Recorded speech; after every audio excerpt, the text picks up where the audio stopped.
Right now, companies are spending millions of dollars to move their legacy tech to the cloud.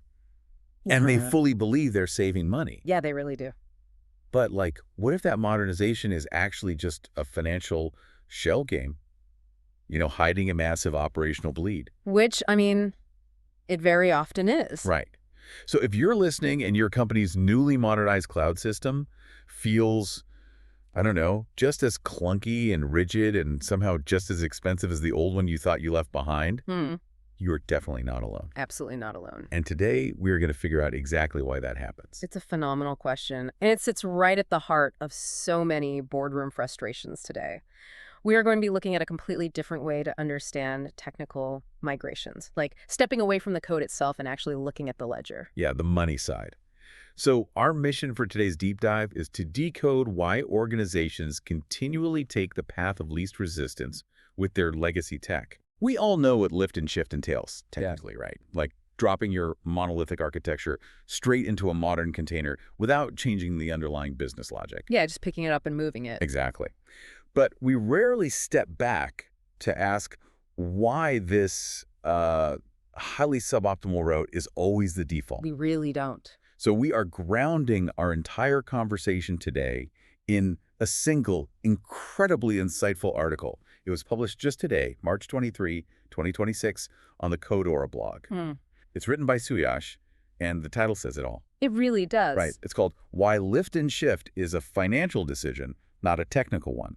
And this piece just caught my eye because it completely flips the script on how we justify IT budgets. It does. It is a very data-rich analytical piece, and it requires us to really synthesize what is happening beneath the surface of these multi-million-dollar decisions. For sure. Because the data Suyash presents fundamentally challenges the standard operating procedure for most enterprise migrations. It frames what looks like a technical shortcut as, well, a long-term financial illusion. Okay, let's unpack this. If we know that simply relocating old software into a new cloud environment without refactoring the code is going to cause friction down the line. And it always does. It always does. Why on earth does it remain the go-to strategy? To me, this approach is like moving to a new house, and instead of taking a weekend to finally sort through your garage, throw out the broken tools, organize the rest. Which nobody ever wants to do. Right. Nobody wants to do it. So instead of doing that, you shove all the junk into cardboard boxes, take them up and dump them in the new garage. Just make it tomorrow's problem. Exactly. Sure, it gets you out of the old house faster today, but it is going to be an absolute nightmare tomorrow when you actually need to find a hammer. That analogy hits the nail on the head. Because in that scenario, the immediate objective was simply to move the boxes. Right. You met the timeline. And from what the text calls the governance perspective, that is precisely why this strategy remains so dominant. The governance perspective. Yeah. It is incredibly easy for executives to approve. When you propose a lift and shift, you are promising faster timelines and lower upfront costs. Which executives love. Of course they do. And more importantly, you limit the scope of testing because you aren't fundamentally altering the core business logic. You are merely changing the host. Just changing the address of the house. Exactly. For an executive under immense pressure to show modernization progress to the board, this looks like a highly controlled, easily reversible decision that fits very neatly into standard capital planning cycles. It's like the perfect pitch for a quarterly earnings report. You can just go up there and say, we migrated to the cloud, we hit our CapEx budget, and we deferred the really hard, messy coding decisions until next year. Yep. It sounds great on paper. But the author lays out that this attractive narrative is built on a foundation of deeply flawed, implicit assumptions. It is. What the author details is that every one of these decisions is built on 3 implicit financial assumptions, even when the whole endeavor is pitched as a purely technical maneuver. Okay, what's the first one? The first assumption is cost neutrality, or even cost reduction. Meaning they think it's going to be cheaper. Right. The enterprise assumes that whatever infrastructure savings they unlock by moving to the cloud will automatically and completely offset the costs of the migration itself. Which sounds perfectly reasonable if you don't look too closely. Exactly. The second assumption is risk containment.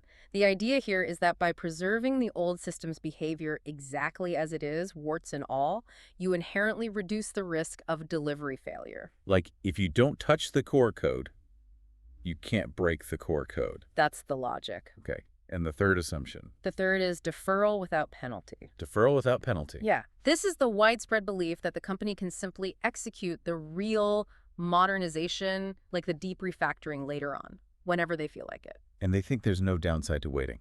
Right. They assume they can do it without facing any compounding costs or penalties for the delay. Okay, wait, I have to push back on that very first assumption regarding cost neutrality. Sure. I mean, I understand that assuming you can just defer modernization forever without penalty is overly optimistic. Oh, highly optimistic. Right. But moving legacy systems to modern elastic cloud platforms really does save on raw infrastructure costs, doesn't it? Well, Like, you are no longer powering and cooling and maintaining physical servers in a basement somewhere.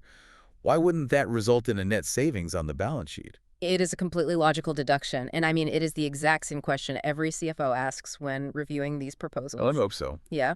And yes, the raw compute power on a per unit basis might be cheaper, but the expected infrastructure savings are very rapidly devoured by new, almost invisible operational overhead. Invisible overhead. Yeah. Think about your garage analogy. You moved all the boxes quickly, but now every time you need a tool, it takes you 3 times as long to find it. Oh, right, because it's a mess. Exactly. Your time is a cost. In the enterprise tech world, legacy architectures running in modern environments require massive over-provisioning. Because they weren't built for elasticity. Precisely. To understand the mechanics of this, imagine a monolithic e-commerce inventory system. Okay, got it.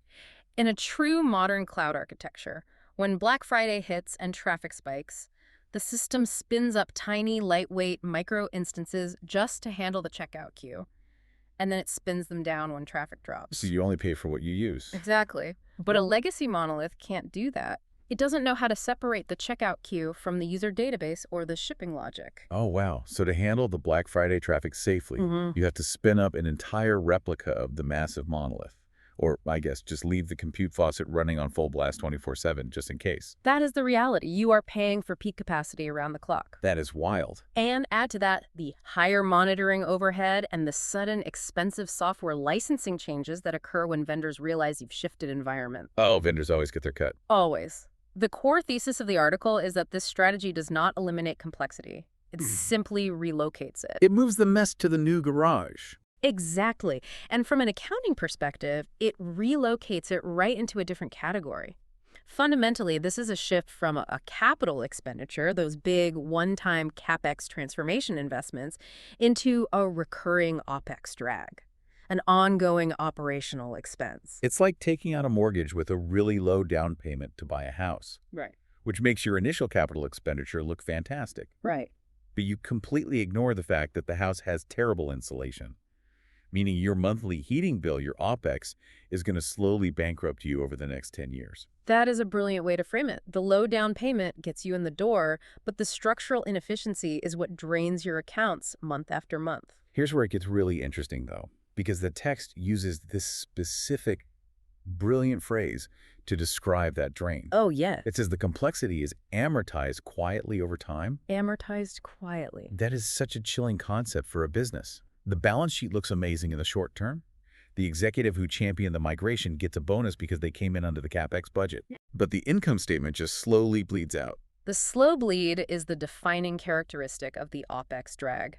Because you didn't modernize the core logic, integration becomes a manual, highly custom, and heavily defensive process. Defensive. How so? Well, let's say you want to connect a slick new SaaS marketing tool to this old, tightly coupled logic you just dropped into the cloud. Okay. There is no simple API plugin. Your engineering team has to build custom workarounds. And because the legacy system is fragile, every new integration requires intense defensive testing. So every time the SaaS tool updates, your custom duct tape bridge breaks. And you have to dedicate an engineer just to maintain the workaround. Which means your most talented engineers are doing maintenance instead of building new features. Ugh, that's the worst. Over time, that integration effort becomes one of the largest hidden cost centers in your entire modernized environment. And from a CFO's perspective, there is no single catastrophic failure event to sound the alarm. Right, because it's just a bunch of small things breaking constantly. Exactly. If the server physically caught fire, they would approve the funds to fix it. But instead, it is a compounding drag. New industry regulations come out, and because the system is so rigid, you have to implement manual compliance controls. Oh, man. Change velocity slows to a crawl. So strategic business initiatives stall out because the IT department is just, like, drowning in custom integrations. They are completely underwater. And the most insidious part is that the temporary fixes, the duct tape you applied just to get the system running in the new environment for launch day, quietly become permanent architecture. Because nobody ever gets the budget to go back and do it right. That is the ultimate penalty of the third assumption. Deferral without penalty is a complete myth. The penalty is paid daily in lost efficiency. Okay, so if this OpEx bleed is so predictable, why does anyone still do it? Well, I mean, there has to be a business case where eating that operational cost actually makes strategic sense, right? yeah, Like if you literally just have to keep the lights on and don't have a choice. that's a fair point. And the source actually explores a few very specific scenarios where this approach is validated. I want to make sure we explore that nuance so we aren't just saying it's always a terrible idea. This raises an important question. The critical difference between intentionality and accident. Okay, intentionality versus accident. Right. The author is very clear that lift and shift is not inherently a toxic decision, provided its financial limitations are acknowledged up front. So going in with eyes open? Exactly. There are 3 specific scenarios detailed in the text where it makes absolute financial sense to take the hit on OpEx. The first one the author mentions is time-bound risk reduction. Yes. This is like the burning building scenario. Let's say you have a physical data center lease expiring in 3 months, or a massive regulatory mandate that drops out of nowhere with a strict deadline. It happens all the time. In those situations, speed and certainty absolutely trump long-term optimization. You don't pause to reorganize the garage if the house is on fire. You just grab the boxes and run. That tracks perfectly. In a crisis, the immediate risk of going offline outweighs the future OpEx drag. Makes sense. What's the second scenario? The second scenario involves systems with a highly limited remaining lifespan. Oh, like a system that's already doomed. Exactly. Suppose you have a legacy platform that the business has already scheduled to be completely retired and replaced by a new enterprise system in 18 months. Right. Why put a brand new, expensive engine in a car that you are driving to the junkyard next year? You wouldn't. Sinking a massive capital investment into deep modernization right now just wouldn't yield a viable return on investment? Exactly. You endure the OpEx drag for 18 months because the CapEx alternative is just a wasted investment. Building on that, I'm guessing cash flow constraints play a massive part here too, which looks like the third scenario. They do. If capital is locked up, a massive $50 million modernization project just isn't getting approved by the board, no matter how much sense it makes technically. That is the harsh reality of corporate finance. When capital is highly limited, lift and shift preserves your optionality.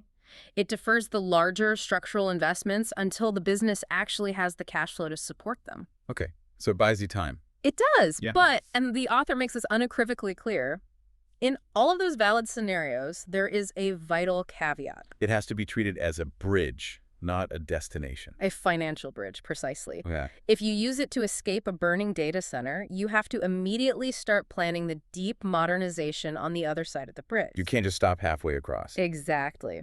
The catastrophic failure happens when companies cross the bridge, look around at the cloud environment, set up camp, and pretend they've arrived at their final destination. Oh, that's such a good way to put it. The tolls on that bridge will eventually bankrupt you. Okay, so if it is merely a bridge, how do companies get the confidence to finally cross over it into that deeper, true modernization?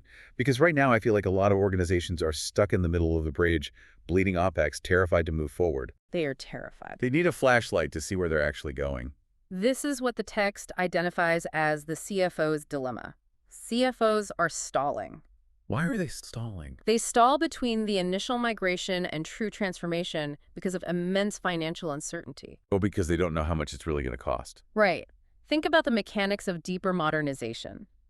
It means changing business logic, rewriting operational models, and entirely altering integration patterns. Which is incredibly risky. Highly risky. If a CFO cannot clearly see where the system complexity and the risks truly live, estimating the financial impact of those changes is purely speculative. It's just guessing. Exactly. And a CFO will never approve a massive capital investment based solely on the IT department's intuition. They demand evidence. Right. They want spreadsheets and hard data. And when that evidence is missing, the least disruptive option, which is staying stuck on the bridge and paying the OPEX toll wins by default. So what does this all mean for the people listening right now? If you're looking at your own organization's tech stack, how do you fix this fundamental lack of visibility so you can finally get off the bridge? The author introduces a concept called system intelligence as the antidote. System intelligence. Yes, and system intelligence isn't just a buzzword or a generic dashboard. Good, because we have enough of those. We really do. It is about using automated telemetry and dependency mapping to make system behavior and change impacts completely visible at a granular level. It moves the conversation from gut feeling to hard evidence. So instead of just guessing which parts of the legacy code are causing the friction, Yeah. you can actually track it. Precisely. With system intelligence in place, you can trace exactly how much compute power a single legacy module is eating up in your new cloud environment. Wow. You can walk into a budget meeting and literally say, this specific 20-year-old billing script is costing us $40,000 a month in over-provisioning because it refuses to scale dynamically. That is incredibly specific. It has to be. You can clearly delineate which components are the true drivers of high costs or high risks, and which components are actually stable enough to be left alone. That completely changes the dynamic of the pitch. It really does. Instead of going to the CFO and saying, hey, we need $50 million in 3 years to rewrite everything, which sounds terrifying and risky, you can be surgical. Exactly. You sequence incremental investments based on real data about operational drag. You prove that rewriting just the billing module will save enough in OPEX over the next 2 years to fund the next phase of modernization. It transforms the modernization request from a speculative leap of faith into a highly analyzable strategic investment. Which fundamentally changes the very definition of what modernization is. It's no longer just an episodic IT project that happens every 5 years. If we connect this to the bigger picture, this reveals the final evolution discussed in the text. Modernization strategy as portfolio management. Portfolio management, like fire. Yes. The most mature enterprises out there have completely stopped viewing modernization as a single disruptive event with a strict start and end date. It becomes an ongoing discipline of capital stewardship. Precisely. It's treating your tech stack the exact same way a financial advisor treats a retirement portfolio. You don't just buy a bunch of stocks once, throw them in a drawer, and never look at them again. You'd go broke if you did that. Right. Yeah. You are constantly reevaluating the performance of those assets. In this enterprise model, you might have some systems that you lift and shift because they fit the exceptions. Like maybe they're retiring soon. Sure. You have others you are actively refactoring because the telemetry shows they are bleeding OPEX. Yeah. Some you are entirely replacing with SaaS, and some you're retiring. And they all coexist dynamically. And that coexistence is governed by that system intelligence. You are constantly using data to track how risk and operational costs are evolving across the entire portfolio. And you adjust your capital investments accordingly. That makes so much sense. Without that continuous data flow, portfolio management just collapses right back into episodic, panic-driven projects every 5 years. Nobody wants that. No. This reframing is critical. It bridges the communication gap between the engineering teams who feel the friction of the tech dragging them down daily and the executive sponsors who need to see the strict financial justification for fixing it. It moves the organization from accidental complexity to intentional strategy. That is such a powerful shift in perspective. It really is. So to synthesize everything we've unpacked today for you, the listener, understanding that tech migration is, at its core, a financial shell game is your superpower. It gives you total clarity. It empowers you to look past the shiny illusion of short-term infrastructure savings and low CapEx down payments. Right. Whether you are an engineer trying to push back on a dangerously aggressive migration timeline or a manager reviewing a department budget that seems to be mysteriously inflating, you now know exactly what to look for. You know where the bodies are buried. Exactly. You look for that hidden OPEX drag. You look for the rising costs of defensive custom integrations. And most importantly, you demand system intelligence, real telemetry and dependency mapping, so your organization can make decisions based on surgical evidence, not just the path of least resistance. Because that visibility is the only way off the bridge. Absolutely. Now, before we wrap up today's deep dive, I want to leave you with a final provocative thought. Oh, I like these. Something to really chew on that builds on everything we've just learned about the dangers of deferred modernization.